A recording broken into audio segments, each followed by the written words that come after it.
Assalamualaikum warahmatullahi wabarakatuh. Hai pecinta kasus, apa kabar? Selamat datang di Pendongeng Kasus.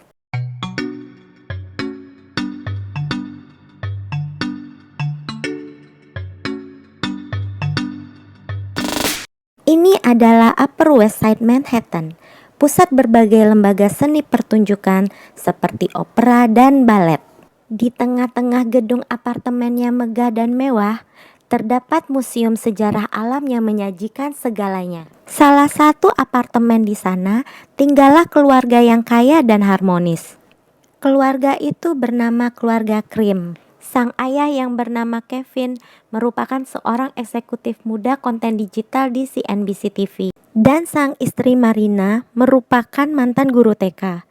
Kini dia berprofesi sebagai ibu rumah tangga, guru seni, dan blogger yang menceritakan kehidupan sehari-hari anak dan keluarganya. Marina suka sekali membagikan momen anak-anak di blogernya. Anaknya yang bernama Lucia atau akrab dipanggil Lulu berusia 6 tahun sering terlihat sedang menemani adik-adiknya yaitu Nessie dan Leo berusia 3 dan 2 tahun sedang bermain pada blog itu. Terkadang terlihat pula seorang babysitter yang bernama Yoselin Ortega yang sedang menemani Leo. Hal ini sebenarnya bukan sesuatu yang mewah, sebab di apartemen tempat mereka tinggal, para keluarga yang bekerja dan memiliki anak biasanya menggunakan jasa babysitter untuk mengasuh anak-anaknya. Dan setiap sore, para babysitter itu berjalan-jalan di taman apartemen membawa anak-anak untuk bermain, termasuk Ortega.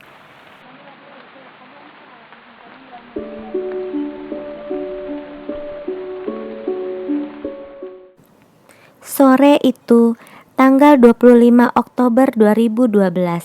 Seperti biasa, Marina memiliki jadwal rutin dengan anak-anaknya dan Ortega.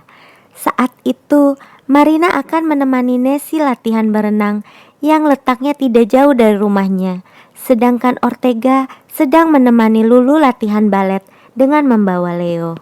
Marina sudah berpesan kepada Ortega untuk bertemu dengannya sepulang latihan. Tetapi hingga pukul 17.35, Ortega tidak kunjung datang dan Marina memutuskan untuk pulang lebih awal. Sesampai di apartemen, Marina bingung karena tidak ada siapapun di dalam rumahnya. Rumah itu dalam keadaan gelap dan sunyi. Marina pun kembali ke lobi utama untuk bertanya kepada penjaga apartemen, siapa tahu ada yang melihat Ortega dan anaknya pulang. Penjaga apartemen mengatakan kalau dia melihat Ortega dan anak-anaknya pulang sesaat sebelum Marina kembali. Karena Marina memiliki firasat yang tidak baik, Marina pun kembali ke dalam apartemennya dengan ditemani penjaga. Mereka mencari Ortega dan kedua anak Marina di setiap ruangan. Ketika Marina menyusuri kamar mandi, dia menemukan Lulu dan Leo berada di dalam bak berisi air yang sudah berwarna merah menyala. Di samping bak tersebut terlihat Ortega dengan posisi terduduk dan terkejut akan kedatangan Marina. Tanpa berpikir panjang, dia menyayat pergelangan tangannya sendiri dan mulai menikam leher serta tenggorokannya dengan benda tajam. Ortega yang sekarat dibawa ke rumah sakit dan drama kasus ini pun dimulai.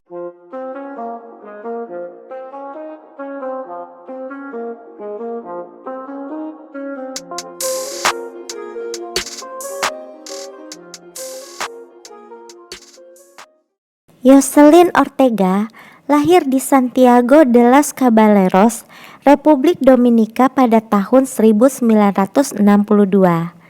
Dia pindah ke Hamilton Heights, Manhattan bersama putranya berusia 17 tahun bernama Yesus dan saudara perempuannya beserta keponakannya. Ortega sudah bekerja menjadi babysitter keluarga Krim lebih kurang 2 tahun dengan upah $18 per jam. Dia sangat dekat dengan anak-anak dan diperlakukan baik oleh keluarga Krim. Keluarga Krim juga sering membayarkan tiket pesawat Ortega ke kampung halamannya untuk menjenguk keluarganya di Republik Dominika. Dan terkadang keluarga Krim turut serta menemaninya sambil berlibur. Pada malam sebelum kejadian, Ortega dan Marina sempat berdebat kecil mempermasalahkan kenaikan upah. Karena Marina tidak setuju dengan pengajuan Ortega, Marina sempat memberi usul kepada Ortega untuk melakukan pekerjaan rumah tangga saja agar memiliki jam kerja lebih. Marina juga sempat menegur Ortega karena kurangnya interaksi dengan anak-anak dan sering memberi mereka makan junk food. Tapi sepertinya usul Marina tidak diterima Ortega dan dia pun memendam kebencian. Sang ayah yang saat itu sedang melakukan perjalanan dinas tidak mengetahui apa yang terjadi pada keluarganya hingga dia dijemput istri, kepolisian, dan wartawan yang telah menunggunya di Bandara John F. Kennedy. Sayangnya, wartawan-wartawanlah yang memberitahu apa yang terjadi pada keluarganya. Ortega dibawa ke rumah sakit Weill Cornell Medical Center di bawah pengawasan NYPD. Dia sempat tidak dapat berbicara akibat luka yang dibuatnya sendiri. Setelah 1 minggu perawatan, Ortega setuju untuk diwawancara pihak berwenang tanpa didampingi pengacara. Ortega mengatakan Marina tahu apa yang terjadi.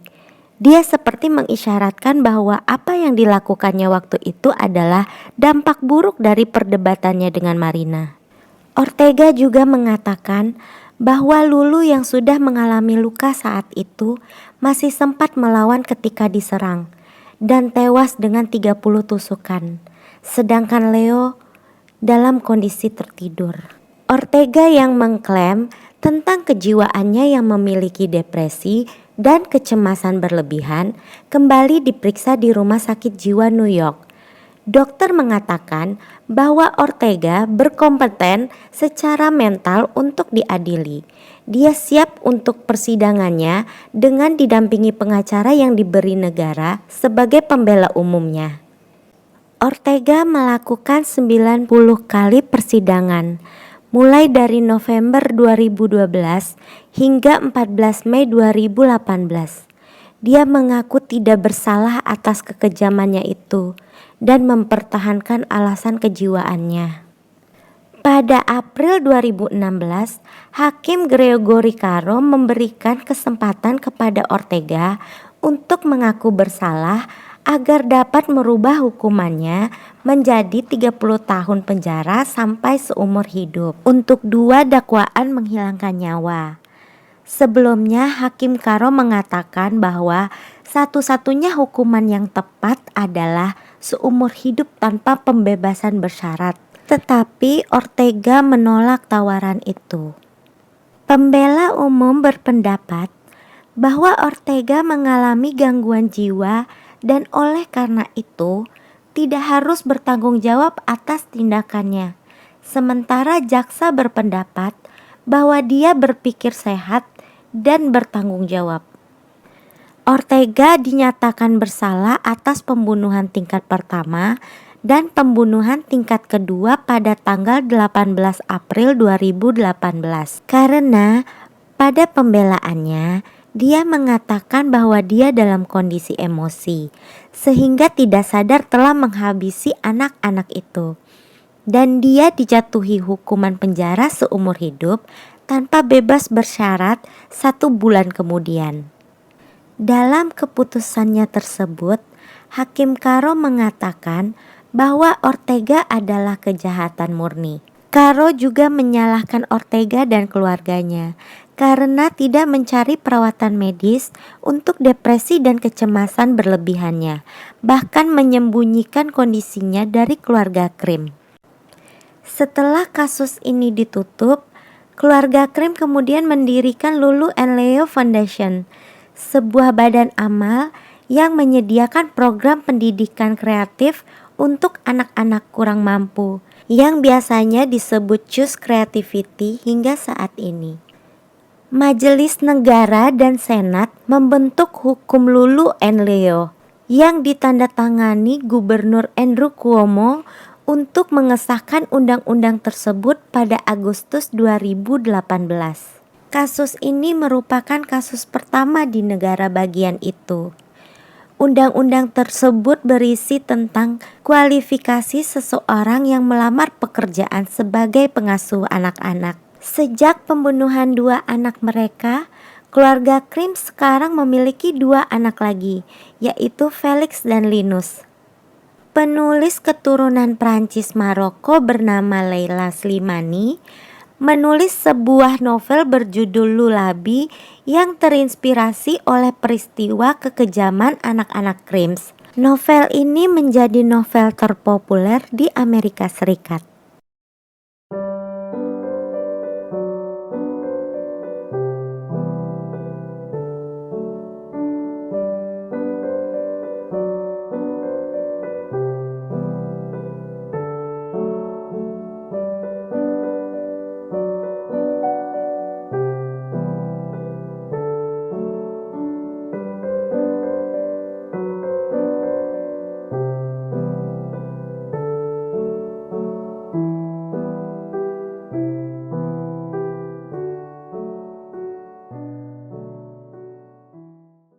Sampai di sini dulu cerita kita untuk hari ini. Kalau ada yang mau request kasus, silahkan DM atau email di description box. Sampai jumpa.